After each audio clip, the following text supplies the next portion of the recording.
ইব্রাহিম আলাইহিস সালাম কিন্তু বেঁচে নাই, বেঁচে আছেন, কিন্তু তার আদর্শ কিন্তু এখনো জীবিত আছে। নবী মুহাম্মদ সাল্লাল্লাহু আলাইহি ওয়াসাল্লাম বেঁচে আছেন, অবশ্যই তারা কবরে জীবিত, অবশ্যই সেটা অন্য ইস্যু। আমি পৃথিবীর কথা বলছি। নবী সাল্লাল্লাহু আলাইহি ওয়াসাল্লাম কি আমাদের মধ্যে আছেন, মানে আমাদের মধ্যে কি বেঁচে আছেন? তার আদর্শ কিন্তু মরে যায় নাই। এমনকি আমরা যারা এখন অনেক বড় বড় নেতার আদর্শে আমাদের জীবন গড়ি না, তারা কিন্তু কেউ বেঁচে নাই, বেঁচে আছে, তাদের আদর্শ কিন্তু মানুষ এখনো ফলো করছে। তো এটাকে বলে স্পিরিচুয়াল প্রেজেন্স, আধ্যাত্মিক উপস্থিতি। আল্লাহ পাক যাকে কবুল করবেন, যে হকপন্থী হবে ইনশাআল্লাহ তাআলা, সে যদি ফিজিক্যালি প্রেজেন্ট নাও থাকে, তার আধ্যাত্মিক উপস্থিতি জনগণকে পথ দেখাবে ইনশাআল্লাহ। কথা বুঝতে পারছেন? তো বিগার ইস্যুগুলো নিয়ে কথা বলার সৎসাহস হচ্ছে না।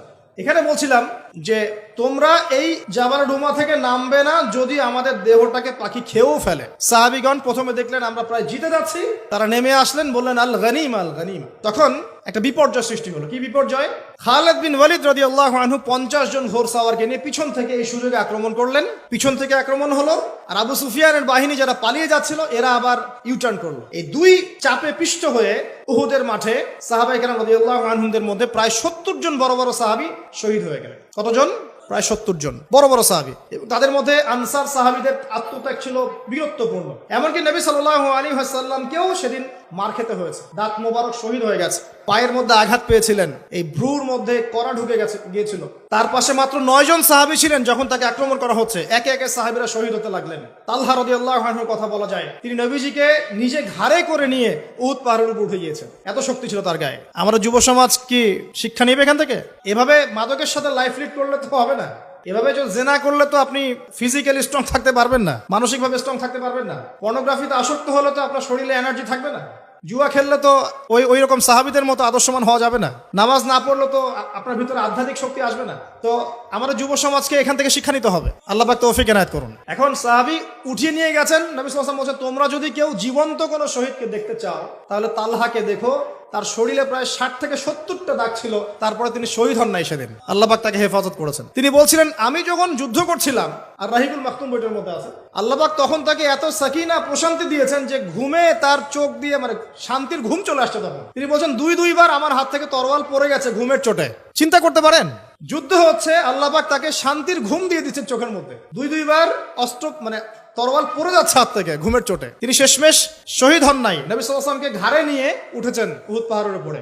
নবীজি বলছেন, তোমরা কেউ জীবন্ত শহীদকে দেখতে চাও, তালহাকে দেখো, সে জান্নাত ক্রয় করে নিয়েছে। আবু বকর রাদিয়াল্লাহু আনহু বলতেন, উহুদের দিনটা হচ্ছে তালহার দিন। তালহা যে বীরত্ব দেখিয়েছে উহুদের দিনে, সে এই কাজ দিয়েই ইনশাআল্লাহ জান্নাত ক্রয় করে নিয়েছে। কথা বুঝতে পারছেন? প্রত্যেক সাহাবীর এফোর্ট ছিল। তো এই সময়ে একটা গুজব ছড়িয়ে পড়েছিল যে রাসূল সাল্লাল্লাহু আলাইহি ওয়াসাল্লামকে হত্যা করা হয়েছে। এমন একটা গুজব ছড়িয়ে দেওয়া হয়েছে মাঠের মধ্যে। এখন অনেক সাহাবী তরোয়াল নিয়ে বসে পড়েছেন যে নবী যদি বেঁচে না থাকেন তাহলে আমরা যুদ্ধ করে কি করবো, এরকম চিন্তা। তখন এই আনাস বিন নাদর রাদিয়াল্লাহু আনহু তিনি ঘোড়া নিয়ে ছুটছেন। পাশে দেখা হয়েছে সাদ বিন মুয়াজ রাদিয়াল্লাহু আনহুর সাথে। কার সাথে? সাদ বিন মুয়াজ, আনসার সাহাবী, বিখ্যাত সাহাবী, যার জানাজার নামাজে নবী সাল্লাল্লাহু আলাইহি ওয়াসাল্লাম বলেছেন যে 70,000 ফেরেশতা জানাজার নামাজে উপস্থিত ছিল। সুবহানাল্লাহ। কোন সাহাবী? সাদ বিন মুয়াজ। মনে রাখবেন এগুলো। আমাদের যুবকদেরকে, আমাদের আইডলদেরকে তো চিনতে হবে, আমাদের অরিজিনাল সুপার হিরোদেরকে চিনতে হবে না। আমাদের সুপার হিরো কি নেইমার, মেসি নাকি?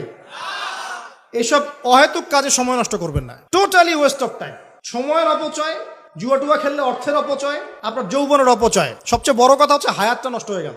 হায়াত নষ্ট হয়ে গেল। হ্যাঁ, খেলবেন, আমি তো খেলার পক্ষের মানুষ নাকি। খেলবেন যে খেলাতে আপনার ফিজিক্যাল উপকার আছে, ফরজ ওয়াজিব তরক হচ্ছে না। খেলতে গিয়েছেন, নামাজ মিস হলে খেলা চলবে না। ফিজিক্যাল স্ট্রাকচার ঠিক রাখার জন্য, স্ট্যামিনার বাড়ানোর জন্য, ফিজিক্যালি ফিট থাকার জন্য আপনি কায়িক খেলা কিছু খেলতে পারেন। এই খেলাগুলোর মধ্য দিয়ে আপনার ফরজ ওয়াজিবকে তরক করা যাবে না। এগুলো খেলা দেখতে বসলে আমাদের কোনো উপকার আছে? ফিজিক্যাল খেলছে ওরা আর আমরা গোল গোল করে চিল্লাচ্ছি, কোনো উপকার আছে? জাস্ট একটা চোখের ক্ষুধার, কিচ্ছু না। অথচ আপনি যদি সকালবেলা উঠে 10 রাউন্ড দিতেন পদ্মার পরে, উপকার ছিল। আধা ঘন্টা আপনারা যদি ফুটবল খেলতেন। একটা আয়াত থেকে কথা বলা শুরু করি। সূরা হুজুরাত পড়বেন, সূরা হুজুরাত। এই সূরার প্রথম 4টা আয়াত পড়লে বুঝতে পারবেন আল্লাহ রাব্বুল আলামিন সাহাবীদেরকে শিক্ষা দিচ্ছেন। কাদেরকে? নবীর সাহাবীদেরকে শিক্ষা দিচ্ছেন যে যখন রাসূল সাল্লাল্লাহু আলাইহি ওয়াসাল্লাম কথা বলবেন, তোমরা তার কণ্ঠস্বরের উপরে তোমাদের কণ্ঠস্বর নিয়ে যাবে না। যদি রাসূলের কণ্ঠস্বরের উপরে তোমাদের গলার ভয়েস চলে যায়, তোমাদের আমল ধ্বংস হয়ে যাবে, তোমরা টেরি পাবে না। এখন রাসূলের কথাগুলো কারা বলেন? আলেম ওলামারা, দ্বীনের দায়ীরা, মুআল্লিম মুবাল্লিগরা।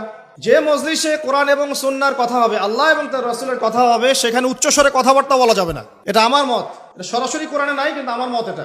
উচ্চস্বরে অপ্রয়োজনীয় কোনো কথা চিৎকার চেঁচামেচি করা যাবে না। আমরা এখানে ইতমিনালের সাথে বসবো, হয়তো 1 ঘন্টা আলোচনা হবে। এই 1 ঘন্টা আমরা আপোষে কোনো কথাবার্তা বলবো না ইনশাআল্লাহ। মোবাইল ফোনে এত ব্যস্ত হওয়ার কোনো প্রয়োজন নাই। রেকর্ড হচ্ছে, আমাদের অফিসিয়াল মিডিয়া আছে ইনশাআল্লাহ, সময় মতো ইউটিউবে পেয়ে যাবেন ইনশাআল্লাহ। টেনশনে কিচ্ছু নাই, তখন ডাউনলোড করতে পারবেন, শেয়ারও করতে পারবেন।